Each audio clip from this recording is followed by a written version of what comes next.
In a year of momentous happenings, 1986 began with promise and quickly turned into a year of disaster and tragedy.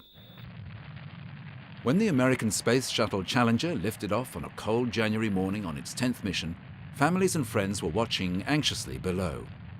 Among the crowd were the parents of schoolteacher Krista McAuliffe, the first civilian chosen for a space mission. They heard the last words to come from the craft. Engines throttling up, 3 engines now at 104%. Challenger, go with throttle up. 73 seconds after launch, the shuttle broke apart, causing the deaths of all of its 7 crew members. Oh my God, look at that! Oh my gosh! It looked like it Look blew at up. that. Is that all right? Flight controllers here looking very carefully at the situation. Obviously a major malfunction. We have a report from the flight dynamics officer that the vehicle has exploded. Not sure what they have heard, the teacher's parents visibly struggled to make sense of it all, though the serious nature of the situation was obvious to others in the gathering.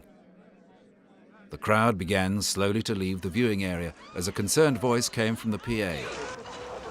Ladies and gentlemen, may I have your attention? We have had a major malfunction and we're waiting for more news.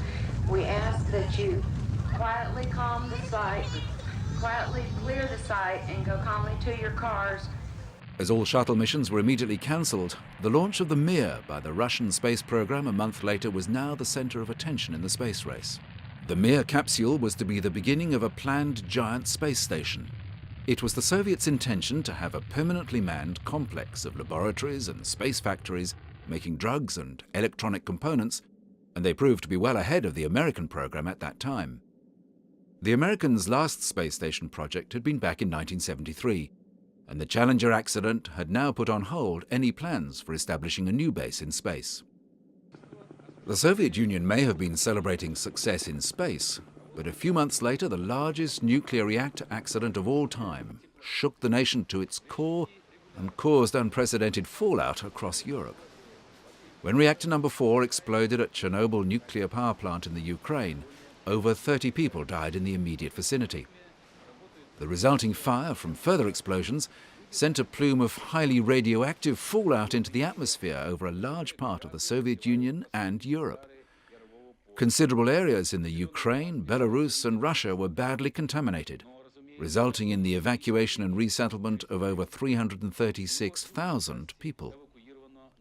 The total death toll is still not clear, but it is estimated that there were 4,000 extra deaths due to cancer from the fallout. At the time, the Director General of the United Nations International Atomic Energy Agency, Hans Blix, who had flown over the stricken reactor to assess the situation, said the rescue operation had been very arduous but successful. The accident raised concerns about the safety of the Soviet nuclear power industry, slowing its expansion for a number of years while forcing the Soviet government to become less secretive. Later in the year, the United States President, Ronald Reagan, was suffering from a different kind of fallout. He insisted his policy of secretly shipping arms to Iran was no mistake, and said he had no plans to dismiss anybody in the crisis over the affair. I'm not going to lie about that. I didn't make a mistake. Later, the president said he would welcome the appointment of a Watergate-style special investigation into the Iran arms affair if the United States Justice Department deemed it necessary. The arms sales and related diversion of profits to United States-backed Contra rebels in Nicaragua had escalated into what congressional leaders had called the worst political crisis of Reagan's presidency. There must be a full and complete airing of all the facts, and I am determined to get all of the facts out and take whatever action is necessary. The launch of the inquiry came 6 days after Reagan announced the resignation of NSC Chief John Poindexter and fired Oliver North, the alleged mastermind of the deal which diverted profits to the Nicaragua rebels. In a year that had also seen the murder of another of the world's leaders, when the Swedish Prime Minister Olof Palme was shot dead as he was walking home from the cinema, 1986 had proved to be yet another year of momentous happenings.